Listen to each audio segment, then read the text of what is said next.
Hello everyone. तो आज हम देखने वाले हैं Coulomb's law in vector form.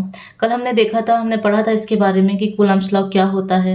And short में हम इसको देख लेते हैं कि it is the force of interaction जो कि दो पॉइंट चार्जेस के बीच में होता है Q1 एंड Q2। एंड ये डायरेक्टली प्रोपोर्शनल होता है product of the charges and inversely proportional होता है square of the distance between them. That is F is equal to directly proportional to the magnitude of the charges Q1 and Q2 and inversely proportional to the distance between them, square of the distance between them। अभी हम यहाँ पर एक constant लेने वाले हैं जिसको हमने बोला K and this would be equal to Q1 Q2 upon R square। ये जो K होता है ये is a electrostatic force constant. K यहाँ पर है इलेक्ट्रोस्टैटिक फोर्स कांस्टेंट। ओके, सो आज हम इसको वेक्टर फॉर्म में देखेंगे। ठीक है, हमने सपोज किया कि दो पॉइंट चार्जेस हैं जिसको हमने कोई position they the Q1, this is Q1 and this is Q2। तो हमने इसको एक कोऑर्डिनेट सिस्टम में ड्रॉ कर लिया है। सपोज एक चार्ज रखा है पॉइंट चार्ज Q1 एंड दूसरा चार्ज है Q2। हमने इसको ओरिजिन से इसको पोजीशन दे दी, यानी कि ये इसका पोजीशन वेक्टर हुआ 0 से। ये हमने इसको एक नाम दे दिया A एंड B। तो 0 to A जो पोजीशन वेक्टर है उसे हमने नाम दिया R1 वेक्टर। ओके, एंड यहाँ से जो 0 से B है इसको हमने नाम दिया R2 vector. Okay, and we know that the vector leading from Q1 to Q2, जो वेक्टर बन रहा है Q1 से Q2 इस डायरेक्शन में, इसको हमने बोला this is R12।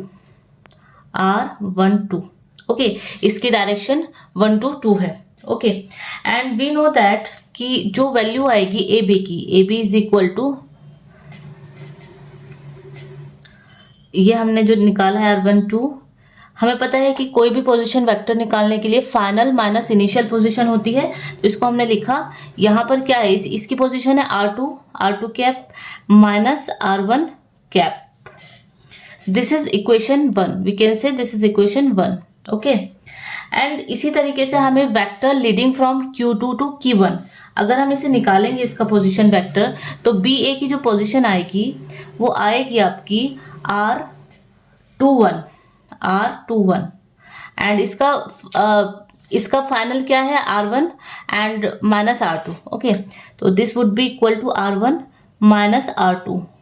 This is equation 2।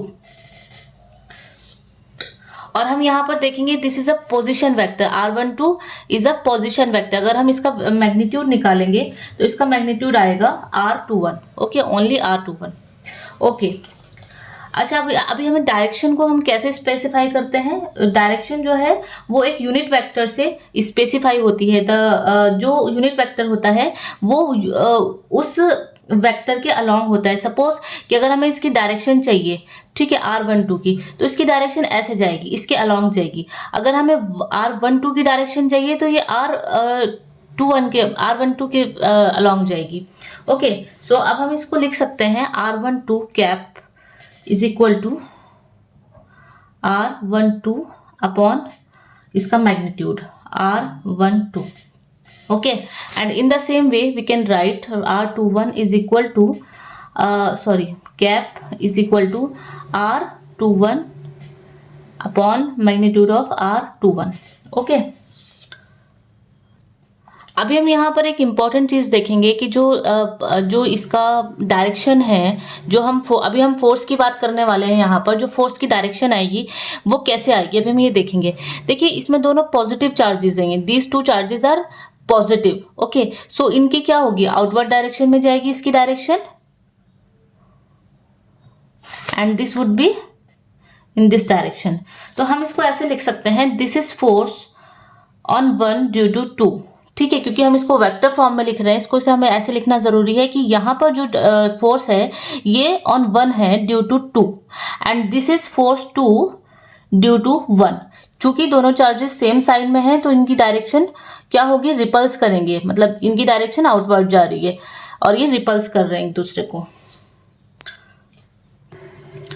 Now हम देखेंगे जो कूलाम फोर्स लॉ है between 2 point charges Q1 and Q2, these 2 point charges located at R1 and R2, यानी कि इसकी जो पोजीशन है वो R1 है and this its position is R2.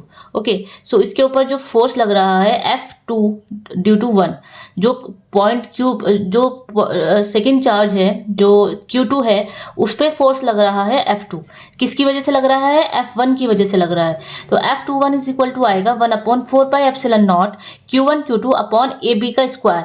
यहाँ पर देखिए हमने ये वाला डिस्टेंस लिया है A टू B, क्योंकि हमारी जो इसका फोर्स जा रहा है वो इस डायरेक्शन में जा रहा है, तो AB का स्क्वायर. अभी हम यहाँ पर देखेंगे किस डायरेक्शन में होगा. चूंकि पॉजिटिव चार्ज है तो AB की डायरेक्शन इधर होगी, इधर साइड में आ रही है. ठीक है, तो ये अलोंग हो रहा है अलोंग AB के. ठीक है, अभी अगर हम इसको वेक्टर फॉर्म में लिखेंगे तो इसको हम सिंपली लिख देंगे F21, क्योंकि हमने यहाँ पर AB क्या निकाला है? R2 माइनस के R1. ओके, या फिर हम इसको कह सकते हैं 1/4πε0 Q1 Q2 अपॉन R12 का स्क्वायर, R12 स्क्वायर. एंड इसकी जो डायरेक्शन होगी, हमें डायरेक्शन लिखना बहुत इंपॉर्टेंट होता है. अगर आप स्केलर फॉर्म में लिख रहे हैं तो डायरेक्शन को इतना ज़्यादा नोटिफाई ना भी करें तो कोई दिक्कत नहीं, लेकिन अगर आप वेक्टर फॉर्म में लिख रहे हैं तो जो मेन कॉन्सेप्ट है वेक्टर का वो हमें डायरेक्शन को देखना होता है.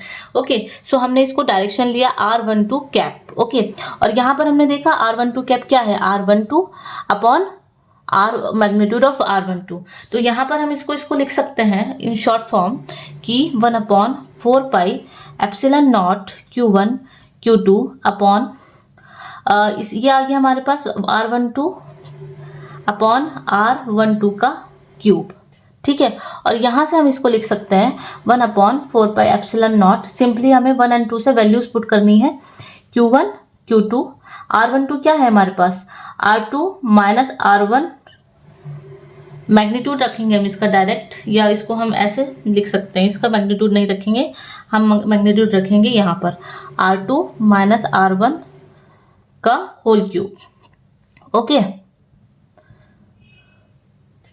तो जो हमारी फॉर्म निकल के आई है F21 वो हमारा निकल के आया है 1/4πε0 Q1 Q2 R2 minus R1 upon magnitude of R2 minus R1 का होल क्यूब.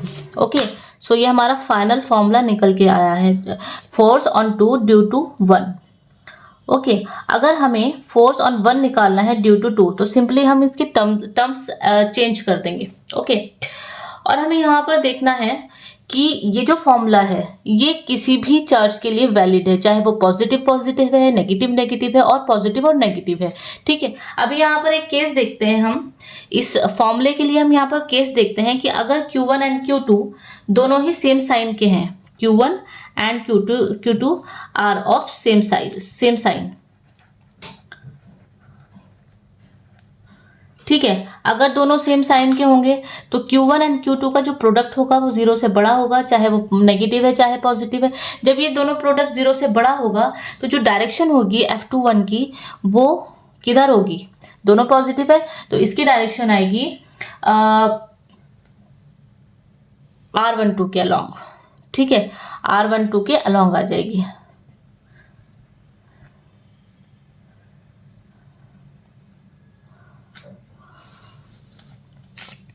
R12 देखिए यहाँ पर R12 इस डायरेक्शन में जा रहा है. ठीक है, और इसमें क्या होगा कि रिपल्सन होगा. ठीक है, अभी हमने बताया था कि ये फील करेगा रिपल्सन, फोर्स ऑफ रिपल्सन. अच्छा, सेकंड इसमें जो केस है वो अगर हम ये देखते हैं कि दोनों जो हैं अपोजिट साइन के हैं, Q1 and Q2 are of opposite sign.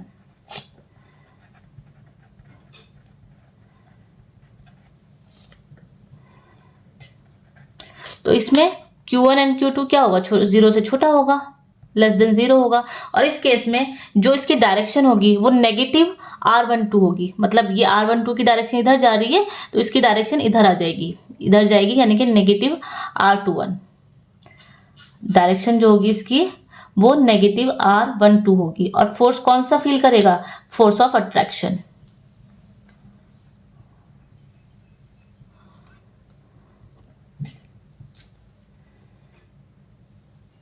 इसको हम डायग्राम से ऐसे भी समझ सकते हैं, सपोज ये Q1 है, ये Q2 है,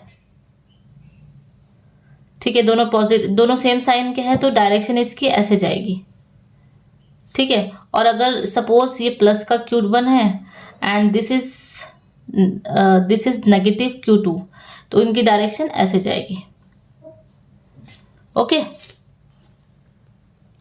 अभी हमने देखा है कि जो चार्ज ऑन 2 ड्यू टू 1 है 1/4 Q1 Q2 upon R12 square into R12 cap है।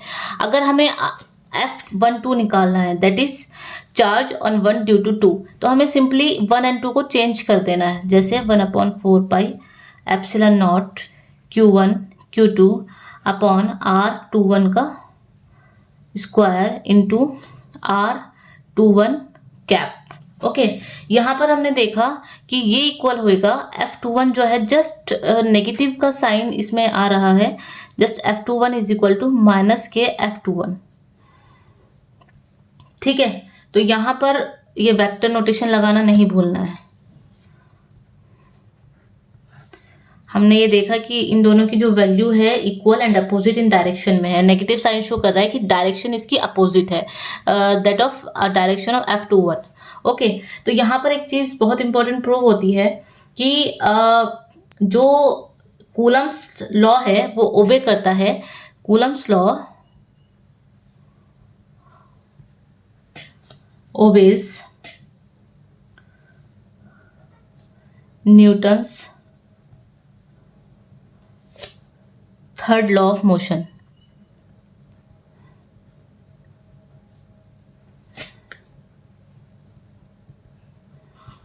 ओके।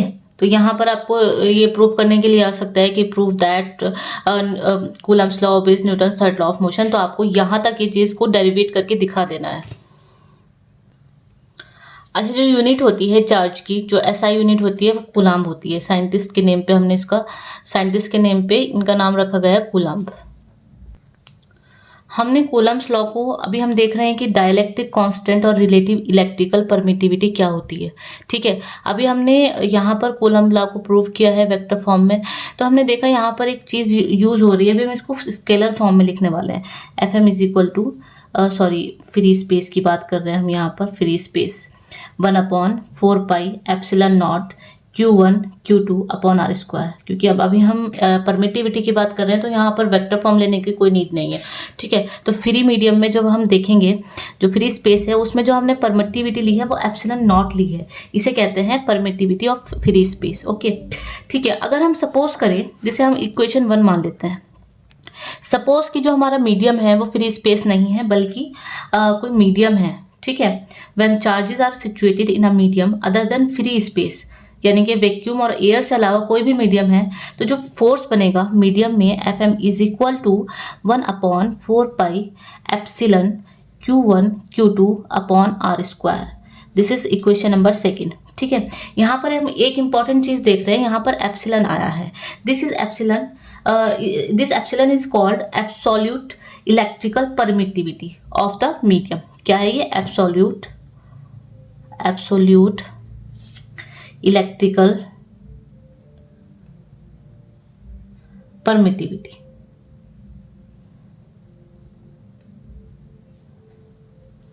ऑफ द मीडियम, ठीक है। और अब हमें देखना है कि अगर हम इक्वेशन 1 एंड 2 को डिवाइड कर दें, ठीक है, तो हमने इसको माना फ्री स्पेस, या इसको हमने नॉट कह दिया, ठीक है। हम इसको नॉट कर देते हैं, थोड़ा इजी हो जाएगा। F0 अपॉन FM, तो सभी टर्म्स कैंसिल हो जाएंगी। ओनली क्या बचने वाला है? हमारे पास बचने वाला है epsilon upon epsilon naught. This is absolute electrical permittivity and this is permittivity of free space, और इसको हम कह देते हैं एप्सिलन R, या फिर हम इसको कह देते हैं K। दिस एप्सिलन R और K is nothing but relative electrical permittivity, ठीक है। इसको हम कह देंगे relative electrical permittivity,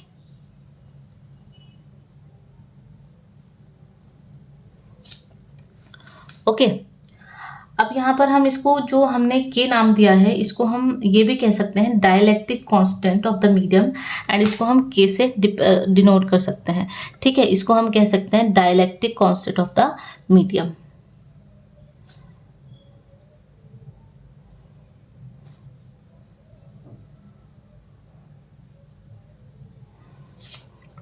okay,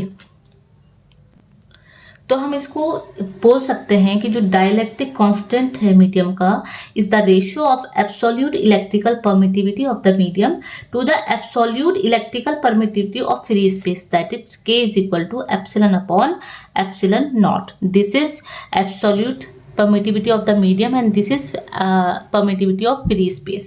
okay, और हम इसको एक तरीके से भी डिफाइन कर सकते हैं क्योंकि ये आपके एमसीक्यू में पूछा जा सकता है कि जो डायलैक्ट्रिक कांस्टेंट होता है मीडियम का, उसको हम ऐसे भी डिफाइन कर सकते हैं the ratio of force of interaction between two point charges separated by a certain distance in air in vacuum, that is this upon this F naught upon F M. ठीक है ना, vacuum and to the force of attraction और repulsion between the same two point charges held the same distance apart in the medium, this F naught upon F M. ये वाला जो force है, force of जो Coulomb का force है, इसको this upon this ratio upon F M. ठीक है, तो इसको हम ऐसे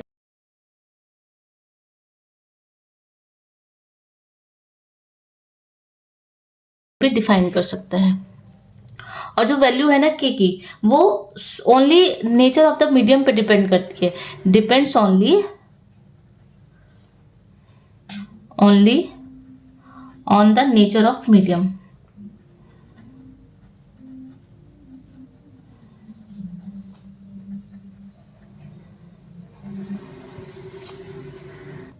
यहाँ से हम एक रिलेशन भी निकाल सकते हैं कि जैसे हमने देखा F not force in free space upon force of medium is equal to क्या है यहाँ पर। तो अगर हमें एफ नॉट की वैल्यू यहाँ न्यूमेरिकल में आपको दे दिया जाएगा कि आप इसमें से कोई दो वैल्यूज आपको दी हुई होगी, आपको एक निकालना होगा, तो आपको ये रिलेशन याद रखना है। ओके, तो आई थिंक ये बात सबको अच्छे से क्लियर हो गई होगी। तो अब हम नेक्स्ट टॉपिक पे मूव करते हैं। नेक्स्ट टॉपिक हमारा होगा फोर्सेस बिटवीन मल्टीपल चार्जेस। ठीक है, या इसको हम कह सकते हैं प्रिंसिपल ऑफ सुपरपोजिशन। देखिए यहाँ पर हम देखने वाले हैं forces between multiple charges, principle of superposition. अभी हमने देखा कि जो म्यूचुअल इलेक्ट्रिक फोर्स है between two charges is given by Coulomb's law. लेकिन अगर हमारे पास ज़्यादा चार्जेस हो, if we when we have to calculate the force on a charge due to several stationary charges, तो हम यूज़ करते हैं principle of superposition in addition to Coulomb's law. तो प्रिंसिपल ऑफ एडिशन कहाँ पर सुपरपोजिशन कहाँ पर यूज़ किया जाता है, जहाँ पर मल्टीपल चार्जेस हमें गिवन है और हमें उन चार्जेस की वजह से किसी एक चार्ज पे फोर्स निकालना है। तो हमने सपोज किया कि यहाँ पर मल्टीपल चार्जेस रखे हैं Q1, Q2, Q0 and Q3, और हमें निकालना किस चीज़ पे है, सपोज हमें Q0 पे निकालना है। तो अभी हमने देखा कि Q1 का जो पोजीशन वेक्टर है R1 कैप है, इसमें भी डायरेक्शन इंपॉर्टेंट होती है क्योंकि हमें फोर्स की डायरेक्शन देखनी है, तो इसलिए इसमें हम डायरेक्शन का बहुत ध्यान देने वाले हैं। तो ये Q1 की जो पोजीशन है ओरिजिन से वो R1 है पोजीशन वेक्टर, Q2 का R2 एंड Q0 का है R0। ठीक है, एंड Q3 का है R3।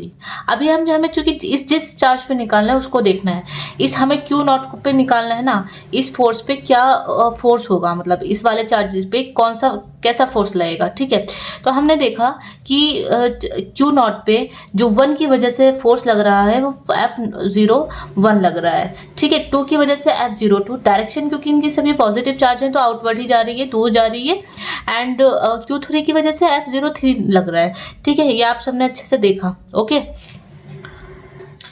तो अभी हम प्रिंसिपल ऑफ सुपरपोजिशन की एक डेफिनेशन देखते हैं कि जो टोटल फोर्स होता है ऑन एनी चार्ज, हमने यहाँ पर Q0 लिया, the total force on any charge due to a number of other charges. यहाँ पर नंबर ऑफ अदर चार्जेस कौन कौन से हैं, Q1, Q2 and Q3 at rest. ये कहाँ पर है, रेस्ट पर। अभी हमने ये भी देखा था अभी लास्ट लेक्चर में कि जो कूलम्ब लॉ एप्लीकेबल हो रहा है उसमें जो चार्जेस है वो रेस्ट पर है। तो यहाँ पर जो अदर चार्जेस पे जो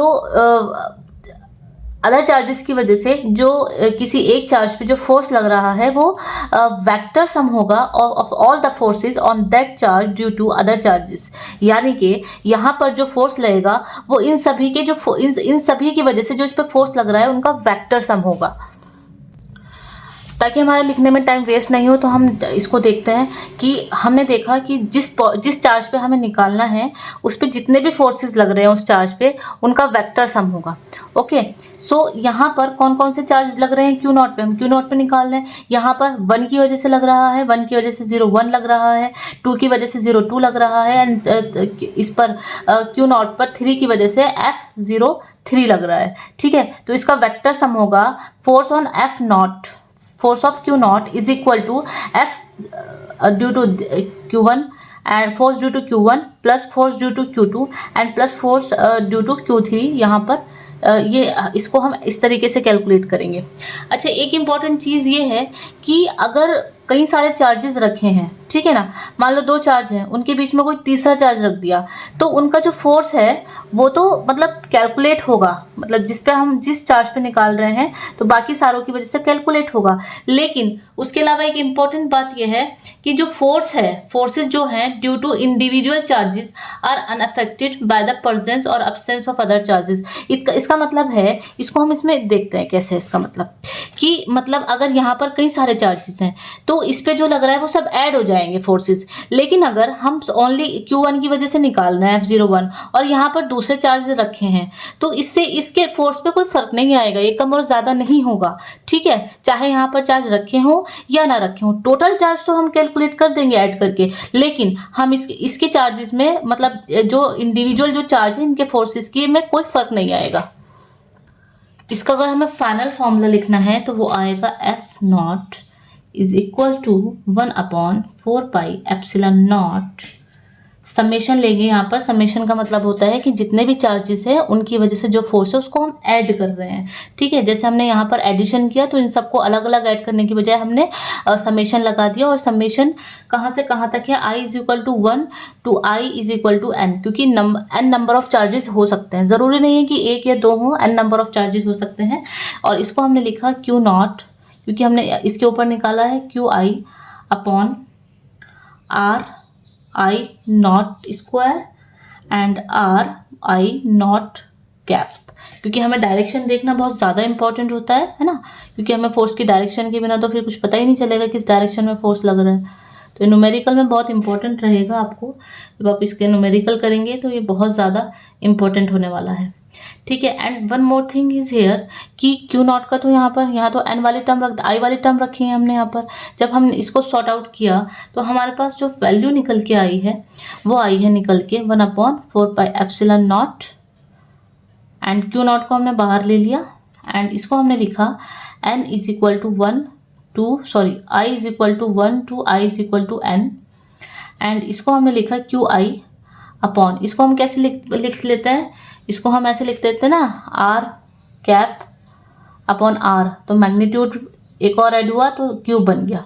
ठीक है, और हमें पता है कि जो पोजीशन वेक्टर होता है उसको फाइनल टू माइनस इनिशियल करते हैं, तो इसको हम ऐसे भी लिख सकते हैं Q naught upon 4πε0 summation I is equal to 1 to I is equal to n and QI, इसको हम ऐसे लिख सकते हैं फाइनल है O, ठीक है ना, RO position vector minus RI upon magnitude of R, final कौन सा है RO माइनस RI और इसका होल क्यूब।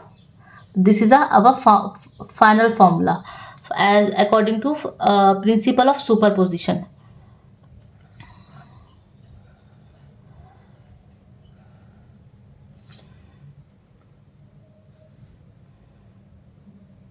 और एक चीज़ और इम्पॉर्टेंट है यहाँ पर कि जो डायरेक्शन है नेट फोर्स की F नॉट की कौन से चार्ज पे, Q नॉट पे, वो किन की वजह से होगी, इस पे जो फोर्स लग रहा है वो जितने भी अदर फोर्सेस की वजह से जो फोर्स लग रहा इस चार्ज पे अदर चार्जेस की वजह से जो फोर्स लग रहा है उसकी डायरेक्शन जो है हम पॉलीगन लॉ ऑफ वेक्टर से निकाल सकते हैं।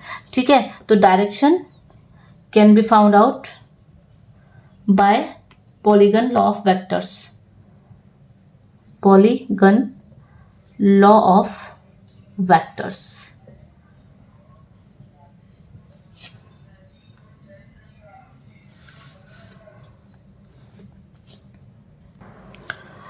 अच्छा, जो ये फॉर्मूला, ये जो प्रिंसिपल है, प्रिंसिपल ऑफ सुपरपोजिशन, इसके कई सारे जगह पर यूज़ होते हैं कि जब हम कंप्यूट करते हैं इन चीज़ों को ऑन किसी एक पॉइंट पर due to configuration of charges, बहुत सारे चार्जेस की वजह से किसी एक पॉइंट पर हम जब नेट फोर्स निकालते हैं, जब हम नेट फील्ड निकालते हैं, net flux, net potential energy, ठीक है ना, तो वहाँ पर हम यूज़ करते हैं सुपरपोजिशन प्रिंसिपल। तो ये आपको नोट करने वाली बात है। अच्छा, आपने चार्जेस की प्रॉपर्टी में पढ़ा होगा एटोमिसिटी ऑफ चार्ज। क्या होती है एटोमिसिटी ऑफ चार्ज? इसका मतलब होता है कि जो चार्ज होते हैं वो एग्जिस्ट करते हैं only discrete number of discrete pattern में वो एग्जिस्ट करते हैं, मतलब 1, 2 और 3 इस तरीके से एग्जिस्ट करते हैं। 1.2 नहीं होगा, 0.6 नहीं होगा, तो इस तरीके से इसे कहते हैं एटोमिसिटी ऑफ चार्ज, ठीक है। और जो चार्ज होता है, यानी कि जो चार्ज होता है वो एग्जिस्ट कर सकता है only as integral multiple of basic charge ही, ठीक है ना। चार्ज के ई का कोई मल्टीपल होगा, 1 होगा, 2 ई चार्जेस होंगे, 3 ई चार्जेस होंगे, मतलब इंटीग्रल मल्टीपल होगा। ऐसा तो नहीं होगा कि 1.2 ई चार्जेस है या 2.2 ई चार्जेस है ना। तो इसको कहते हैं कि ये डिस्क्रीट नंबर होता है, ठीक है, कि जो चार्ज डिस्ट्रीब्यूशन होता है ना ऑलवेज डिस्क्रीट होता है, ठीक है। लेकिन कभी कभी जब हम प्रैक्टिकली चीज़ें करते हैं तो उसमें ऐसा पॉसिबल नहीं हो पाता है, हमेशा ऐसा नहीं होता है। कि सपोज कीजिए कि कोई चार्ज कंडक्टर है, तो उसकी सरफेस पे हम number of charge distribution define नहीं कर सकते, तो हम क्या करते हैं, we can consider a small area element del s on the surface of the conductor, okay, or this area element is very small on the macroscopic scale but big enough to include a very large number of electrons, ठीक है। and if suppose कीजिए कि हमने कोई conductor के surface पे हमने कोई छोटा सा एलिमेंट हमने सपोज किया है, एंड उसका जो सरफेस है वो डेल एस है, एंड उस पर जो चार्जेस हैं वो डेल क्यू हैं। तो उस पर एक चीज़ डिफाइन होती है सरफेस चार्ज डेंसिटी, जिसे हम कहते हैं सरफेस चार्ज डेंसिटी को हम कहते हैं सिग्मा।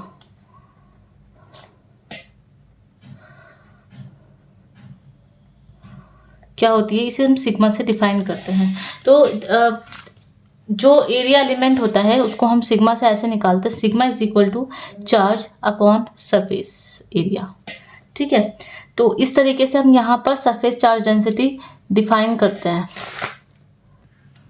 तो सरफेस चार्ज डेंसिटी हम कब निकालते हैं, जब चार्ज डिस्ट्रीब्यूट होता है अलोंग द सरफेस। लेकिन अगर कोई चार्ज जो है वो डिस्ट्रीब्यूट हो रहा है अलोंग किसी, मतलब जब कोई चार्ज अलोंग द लाइन, और किसी वो लाइन चाहे कर्व्ड हो या स्ट्रेट हो, उसके अलोंग डिस्ट्रीब्यूट होता है, तो हम निकालते हैं linear charge density lambda. Lambda is equal to del Q over del L, ठीक है। ये डेल एल क्या है, स्मॉल लाइन एलिमेंट है, ओके। चाहे वो वायर का होता है और वो किस लेवल पे होता है, बहुत छोटे लेवल पे होता है, माइक्रोस्कोपिक स्केल पे होता है, that includes a large number of microscopic charge constituents and del Q is the charge content in that element. मतलब जिस वायर का हमने छोटा सा एलिमेंट लिया है डेल एल, उसी एलिमेंट के अंदर ये चार्ज उसमें डिस्ट्रीब्यूट होगा, ओके। अगर हम वॉल्यूम चार्ज डेंसिटी की बात करें, मतलब अगर हम लेंथ एलिमेंट ना लेके एक छोटा सा वॉल्यूम एलिमेंट ले लें, तो तब हमारे पास होगा volume charge density rho is equal to del Q over del V. यहाँ पर डेल वी क्या है, उस छोटे से वॉल्यूम है जहाँ पर डेल क्यू चार्ज कॉन्स्टिट्यूट है, ओके। और इसकी यूनिट क्या आ जाएगी, coulomb per metre cube, okay. यहाँ पर कूलम पर मीटर एंड यहाँ पर कूलम पर मीटर स्क्वायर। अभी हमने जो फोर्स निकाला है चार्ज डिस्ट्रीब्यूशन का यहाँ पर, तो इस केस में हम क्या करने वाले हैं कि अगर हमें कंटिन्यूस चार्ज डिस्ट्रीब्यूशन दिया हुआ है, तो हम उसमें देखेंगे कि वो किस चीज़ के लिए दिया गया है, सरफेस के लिए लीनियर चार्ज डेंसिटी है या फिर वॉल्यूम चार्ज डेंसिटी है। उसके अकॉर्डिंग हम डेल क्यू की वैल्यू यहाँ से निकाल के, जैसे यहाँ पर हम क्या कर सकते हैं, del Q is equal to sigma del S, ठीक है। इसको हम ऐसे लिख सकते हैं। अगर हमें फोर्स निकालना है ड्यू टू मल्टीपल चार्जेस, तो वहाँ पर हम क्यू की जगह, ये जो डेल क्यू है इसकी जगह पे हम डेल ये लिख सकते हैं। यहाँ पर हम डेल क्यू की वैल्यू यहाँ से सब्स्टिट्यूट कर सकते हैं। इसी तरह del Q is equal to lambda del L and del Q is equal to rho del B. तो ये हमारा जो भी कॉन्सेप्चुअल पार्ट था कूलम्ब्स लॉ का, वो हमने कवर कर लिया है। अभी हम इसके कुछ क्वेश्चन, इंपॉर्टेंट क्वेश्चन देखेंगे इन नेक्स्ट लेक्चर।